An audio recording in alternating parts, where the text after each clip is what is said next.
So the good news is I'm going to be talking about positive stuff, unlike your earlier speakers. The bad news is I have 45 hours worth of material to condense into about 15 minutes because they just told me to cut 15 minutes out. So if I look a little lost in my notes, that's the reason. So my task is to present in a very short amount of time, as much as I can, the church's teaching on sexuality, human sexuality. And how many of you have a really good background or really good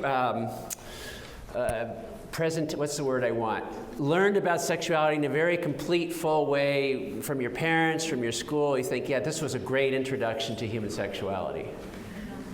Yeah, that's what I thought. So I get about 2 hands up when I do this. I work with a lot of engaged couples, and they say the same thing. So the first thing we need to remember, I'm going to give you about 6 or 8 points we're going to focus in on. I have some slides. We'll get to that in a minute. The first thing is, people think sometimes that the Catholic Church is a bunch of, old men sitting around making up rules to keep us from having fun. At least when we're kids, some of us think that. That's the exact opposite. What is the first word in the sermon on Jesus' Sermon on the Mount? Do you remember?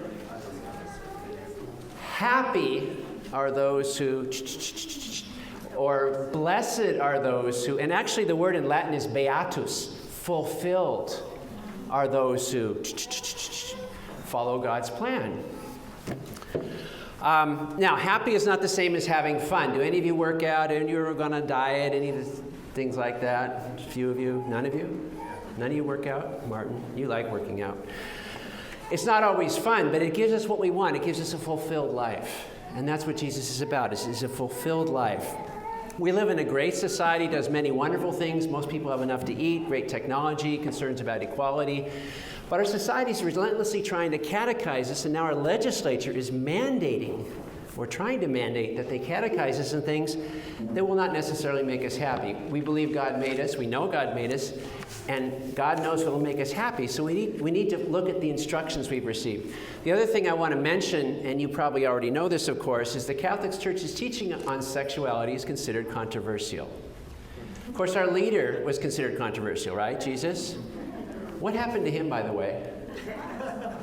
So if you're going to oppose society, if you're going to have a controversial stand on this, you need to understand it's not going to be an easy battle. It's going to be a battle, but it's worth it.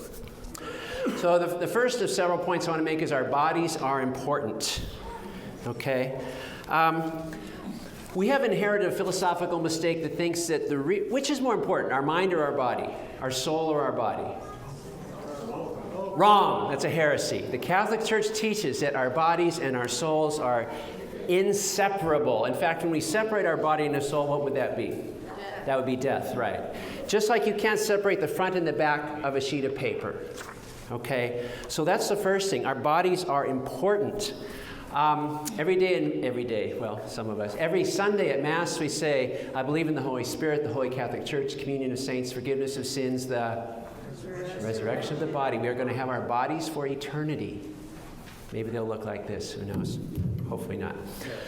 So we believe in the body. The body's important. But we don't think that. Modern society thinks that the body is, this is the real me, this sort of thinking part, the mind, the consciousness, and the body's just like this fancy machine that we use. I'll give you an example. I'm in a coma. I'm in what some people will call a vegetative state or persistent vegetative state. The mind is obviously not functioning completely. Maybe I'm not really completely there. Maybe I'm not completely human. Maybe it's okay to pull the plug. That's where our society is heading. Or I'm 7 months old, right? I was conceived 7 months ago. I'm 2 months from birth. So clearly the mind is not functioning. I'm not self-conscious as far as we know. Maybe abortion's okay. Or we have these rare body conditions where people's bodies do not match what their mind is telling them. I'm normal, healthy, but I think I'm really fat. And I go on this diet and I get really, really sick because I'm always, have you heard of that condition? It's called anorexia nervosa. Some people have that. Or there's another condition called body dysmorphia. I have some slides which I'm not going to show you. This woman in Great Britain, she, like me, arms and legs all working, but she knows she's a paraplegic. And she found a surgeon to sever her spinal column so that her body matches what her mind is telling her. Or I'm a man, right? But I know I'm a woman. In the old days, like 2 years ago, we would have said, that must be incredibly painful to not have your body and your mind match. We will try to reintegrate the two. Now we say, well, clearly this is right, this is wrong. So we encourage you to have mutilative surgery to match who you really are. So the body is important. The body is important for two reasons. It's sacramental and theological. Sacramental means it points to something beyond itself and makes it present. Let me give you a quick example. I'm going to demonstrate something. You're going to guess what I'm feeling. What am I feeling? You can't tell? Jeez. I'm scared. Or now. How do you know that? Or am I a man? I hate it when you have to wait. Martin didn't introduce me as Ed Hopfner the man. He said, Ed, how do you know all these things? You know them through my body. Anything you know about me is through my words and my actions. The church says the human person is a unique and unrepeatable mystery. You know, sometimes we're even a mystery to ourselves, right? But that mystery is manifested, the invisible person, in a sense, the spiritual is manifested physically through the body. The body reveals the person. Okay, so the body is sacramental, the Pope says, Pope St. John Paul II. The second thing he says, is the body is theological. It tells us about God. I'll give you a couple examples. If you ask a lady to put her arm out straight, she'll have trouble doing it because most women have an angle in their arm. It's called a cradling angle, a nurse practitioner told me one time. It allows women to do this better than men can. Now, why would a woman ever need to do this? Yeah, you're laughing. That tells us something about God. It tells us God is intimate. He brings the world to himself. Women's bodies have a hollow space right in the center. It's designed to be filled with life and with love. Whether or not they have physical children, that's the design. It tells us something about God, how intimate he is. Men's bodies, men's arms are more for pushing probably than they are for hugging, right? How do men greet each other? They walk up, hey, how's it going? I've never seen a woman do that to another woman. So men are more external, right? Even our reproductive organs are external. Women's are internal. So one tells us how God brings the world to himself, and the other tells us how God acts on the world, all right?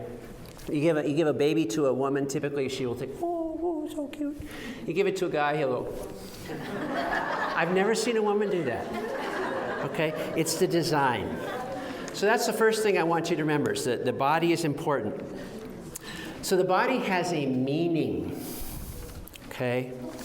That's something that's going to be really, really key. I got to check through my notes because I cut out a bunch of this stuff. Oh, right. Every Sunday when we say the creed, where do we bow our heads? And the Word, this God became flesh, had a body. The body is important. So that's the first thing. I'm going to talk very briefly about John Paul, who wrote these books. We think of him as an older man, most of us, if you've seen pictures of him or remember him, but he was a young man when he started, like most people are when they start. And as a priest, he spent a lot of time with youth, young adults, and what are they interested in? Okay, work, but what else? Jobs. Okay, but what else? Sex, boys, girls, love, relationships. So he's spending time with them, he's hearing their confessions, and he wrote a book just right at the time he became a bishop based on his experiences. And he said two very important things. The first is the only adequate response to a person, the only appropriate response to any person ever is love. The other thing he said, which is really important, he says, the opposite of love is what? I've heard hate, I've heard indifference. He says the opposite of love is use. Use, to treat someone like an object. We're supposed to love people and use things. And what do we do in our culture? We love our things. And we treat people like objects, right? We use people. So we want to remember that. He says we can't understand God's plan for us if we look at the world around us. We have to go back to the very beginning and see what God's original plan was. So we start with God. What do we know about God? God is love. Not just God is loving, God literally is love. And as Christians, we have a unique revelation. God is one, but God is also three persons. And I went to Catholic school with the nuns and got my knuckles wrapped and all that. But I never understood why this was important until I started studying this. If God is love, he has to be more than one person, right? What's the minimum number of people you need to have love? Minimum 2. And then God, in love with God, think how dynamic that would be. That's actually the third person of the Trinity. So it makes sense, if God is love, that God is a Trinity. And we're going to use this icon to represent the Trinity. Union and communion of persons. This is a famous icon, which I'm not going to talk in more detail about. So we read the book of beginnings, Genesis, and we read the very first chapter. God makes the plants and the animals and the light and the dark and the sun and the moon and the stars, all these things. In verse 25, he makes the beasts. And in verse 26, he says, let us make man, let us make man in our own image. What does it mean to be the image and likeness of God? God is love. We are made for love. That's a key point. That's the most true thing you can say about any human person. We are made for love, to love and to be loved. That is our fundamental nature of every human person. Okay, we want to remember that. Now, what is love? St. Thomas tells us that love is to know the good of the other, to intend or will or choose the good of the other, and then to actually do what is good for the other. You can't just think about it. You actually have to do something. Those husbands here that are married, you know you can't just think, honey, I love you, and do nothing. It doesn't work. You actually have to do something. Okay, so love is always giving of yourself for the sake of the other. That's what God gives himself. He pours himself out to us in love. So we keep reading, and we see that God, who is this union and communion of persons in the Spirit, is going to make a human analog of himself, of the Trinity, in his own image. How is God, who is a spirit, going to make a flesh and blood analog? We read in verse 27, I think. And so in the image of God, he created him. Male, come on you Catholics, you know your Bible. Male and female, he created them. The two can become one. We have difference, just like in the Trinity, men and women, or three persons. Unity and life-giving love coming out of that. The two can become one.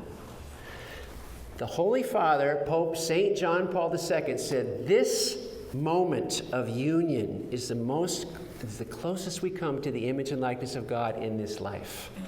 Now in heaven we'll be in union with God, if those of you that make it. Just kidding. I may not make it. But in this life, he says, this is the most fully the image and likeness of God that we are, in the union of husband and wife. So I'm going to show you a slide, and I don't want you to freak out. But could you show this next slide? This is God's plan for sexuality. It is supposed to remind us of the Trinity.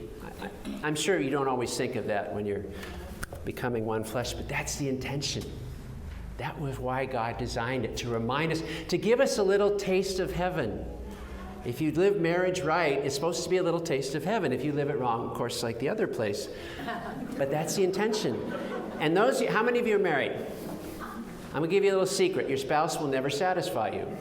Why not? Because we are not made for our spouses. We're made for union with God. But in this life, on a good day, you can come pretty close. Okay? So it's supposed to point us towards that eternal life we're going to have. Okay, I got to keep moving along. So the Pope says our bodies are made, they allow us to be a gift for others. The fact that men and women can completely give themselves to one another in this union, he calls the nuptial meaning of the body. The meaning of the body is to be a gift for others. He says alone we can't be who we were made to be, right? What are we made for? One word. Love. Love is giving of yourself. We need another to give ourselves to, and we also need to receive that love from the other. So that is the Church's teaching. And the Catechism, I think that's the next slide. The Catechism says this: our bodies reveal God's innermost secret. They reveal that God is a union and communion of persons because our bodies are designed for union and communion. Our culture tells us we are rugged individualists, right? We are autonomous individuals. What we do depends on us, our choice. Who gives a rat's rear end about anybody else? But no one is an autonomous individual. We all have families, we all have connections, we all have relationships. Everything we do affects other people. What is the worst punishment in prison? Solitary. Why? Because it goes directly against our nature, which is to be connected to other people. Okay? And this nuptial meaning of the body, the meaning of being a gift, doesn't mean you have to be married. It means that when you are married, you are most completely like the Trinity in this life. The two become one, and life-giving love can come out of that. And sometimes we even give it a name 9 months later. Okay? But all of us are called to be a gift to others. Okay, but life isn't always like that, right? Because we have the fall, we know we have to deal with what we call disordered passions. And people often think the Catholic Church is about rules, right? So imagine you go on a date. You guys are old enough to remember dating. They don't do that anymore, I guess. And you go on a date, and the first date is going okay, and then you get a list of rules from the other person. Okay, if we're going to date, this is what you have to do. You think there'd be a second date? Probably not. But imagine you go on a date with someone, and you have this great time, and you go on another date, and 4, 3, 5, 6, 7, 8, 12 months, and you fall in love. And then they say, hey, if this is going to continue, there's some things that you'll need to do. And you think, I want to do those things. What is the purpose of driving?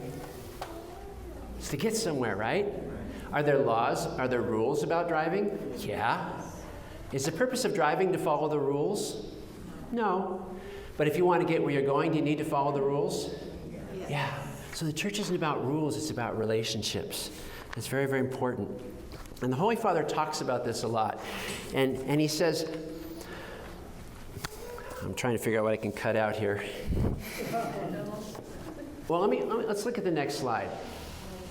Remember this is God's plan, but what we have now is this. We have a society that says sex means whatever the heck we want it to mean. I love you. I'm horny. I'm bored. I want to spend the rest of my life. Whatever we think it means. And we have a Christian church that too often does not talk about this. And we've got to talk about this to our young people, which is part of the reason we're here. Can you hit that return key? See if this works. Yeah. This is what we need to do, folks. This is what you're here for. This is what all of us need to do in the Christian church. That took me a half hour to figure out how to do, by the way.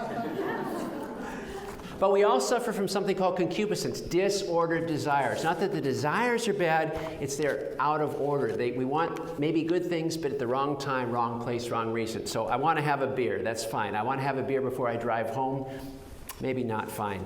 I want to have an In-N-Out burger, fine. I've just had 4 of them. Okay, maybe not, fine. I want to get with that cute guy or gal, fine. They're married already, not fine. So disordered desires. And so we have to deal with this. And St. Paul says we have lost our freedom. If you read the Galatians, he says Christ came to give us freedom. Now there's 2 understandings of freedom. There's society which says freedom means nobody's telling me what to do. You've all heard that, right? And there's a church that says freedom means I can do what makes me happy. Because we are subject to temptation to use others. We are all subject to that. And not to love others. And so we've lost some of our freedom. So I want to show you a picture of people who are free. We call this freedom from, no one's telling me what to do, and freedom for. Do you have any doubt that these people can do whatever they want with their bodies? There's one more. Maybe I shouldn't put him up now, I don't know. Yes. Anybody from Toronto? Yeah, anyway. These people have trained themselves. They're free because they can do what they want to do, what truly satisfies them, what truly fulfills them, what truly makes them happy. Okay? But you have to work at it to get good. So that brings us to this virtue called chastity. People think chastity means no sex. That's not it. Chastity is an ability or a power or a virtue that allows us to do what will truly make us happy. A virtue is a stable habit to do the good. What would be the opposite of that? A vice, a stable habit to do the bad, right? Okay. And how do we get good at anything? How many of you are really good at texting? Yeah, right. But you get good at it when you practice. I see Nick back there taking notes. He's writing a whole newspaper article and he's just doing this with his thumbs. I couldn't do that. Or driving. The first time I ever got in a car, we had a station wagon that tells you how old I am. And it took about 3.5 lanes. But you get good at anything you practice. So if you want to be good at loving, chastity is a virtue which directs us to use our sexual powers, our sexual nature, because we're all male and female, right? That's the way God designed us. And everything I do is sexual, right? Because everything I do as a man. I will never do anything as a woman. It's not genital, but it's sexual. Men and women are different. Allows us to use our sexual powers, our sexual nature in a way that we are loving others and not using them. That's what chastity is. Okay, does that make sense? And it's going to look different for different states in life. Do vowed celibate people need to be chaste? Priests, nuns, religious? Yeah. Do single people need to be chaste? Yeah. Do married people need to be chaste? Yeah. Is it possible for any of those groups to use other people? Well, it's possible. Right, it's called sin. But that's not what we're called to. We're called to love. And so chastity is kind of like an apprenticeship, a training to love others and not to use them. That's the church's teaching. And skipping a bunch of stuff I wanted to say earlier, St. Paul tells us that Jesus came to give us the freedom, not to like white knuckle it and say, okay, I'll be chaste, no sex, oh my gosh. To actually change our hearts so that we want to do the good. We want to love others. And we have to train ourselves. That's part of what marriage is supposed to be. It's supposed to train ourselves to love others. That's also what religious life is too, isn't it, sister? I have these friends that want to go into religious life. They think, oh, we'll chant the Psalms all day. It'll be so wonderful, beautiful. No, religious life is about I'm not you and you're not me, and we want different things, and we have to learn to love each other. But marriage is also a training for that. So to be good at anything important, we have to train ourselves, right? The church calls it self-mastery or self-possession. And when we talk about sexual nature, we call it chastity. And it's important for us to train ourselves. When I talk to young people, I always point out that whatever they're doing now is training them for what they're going to be doing 5, 10, 15 years from now. If they're living with their girlfriend or boyfriend, then they're practicing sleeping with someone they're not married to. I don't know if that's good practice for marriage. The key point is we are all times using our natural abilities, and our sexual nature is part of that, either to love others or to use others. And we want to train ourselves to love and not to use, right? So, next slide. Concupiscence is about me. I'm going to take, I want. Chastity is about you. I'm going to give. I'm going to love. Concupiscence is reductive. A concupiscent person does not want the whole other person. They just want some of their body parts. Right? That's what pornography does. And you're never satisfied. You're always going to want more and more. It's the greatest invention of the devil ever. You want something more and more, you need more and more, and you get less and less pleasure out of it. The devil's brilliant. He's the greatest marketer in the world. Chastity is about love. It's about integrating ourselves. It's about freedom. It's about true happiness. And truly it will lead to reverence for the other person if we allow it to. Okay? So, next slide. So these are some of the points I've been making, that our bodies are important, they're sacramental and theological. We're made for love, we're made to love and to be loved. We're made to be a gift for each other. And male-female complementarity, we're not opposites, right? We're complementary on every level, psychologically, spiritually, neurologically. How many of you have a digestive system? How many of you have a neurological system? How many of you have a reproductive system? None of you do. You all have half a reproductive system. That's the design. We're in a sense almost incomplete without another. That's the design. Male and female from the beginning. So Christ's redemption, so that allows complete gift of self, but we're all called to be a gift of self to others, but this male-female complementarity in marriage allows complete gift of self, okay? Christ's redemption offers us true freedom from sin, from that desire to use others, and true love requires self-mastery. So one or two more slides. So either the church is right or society is right. Stop. Society says, that next one. Society says you have value based on your numbers, your bank account, your measurements, the size of your car. how much it costs, your number of Facebook likes that you have, whatever. About number of letters after your name. Yeah, how many letters after your name? The church says, next, you're made for love. You have infinite value. This is good news. This is the news we need to share with other people. Okay? And we'll leave you with a quote from our Holy Father, late Holy Father. If you haven't read this, this is from his very first encyclical, Jesus Christ, the Redeemer of Man. So we have tons of resources back there. We're happy to talk about any of the stuff that we have. There's things you can read. We've got a sheet with suggestions. We've got a one-page sheet that kind of goes over what I just talked about very, very quickly. We're happy to share slides. Someone asked me about how do we get this into the Catholic schools. You can write to Archbishop, but frankly, Archbishop, if he was to read all his email, he would have to just skip eating and drinking and sleeping, and he still wouldn't finish it. So you can write to the superintendent of schools, see what they think, or Valerie might have some suggestions.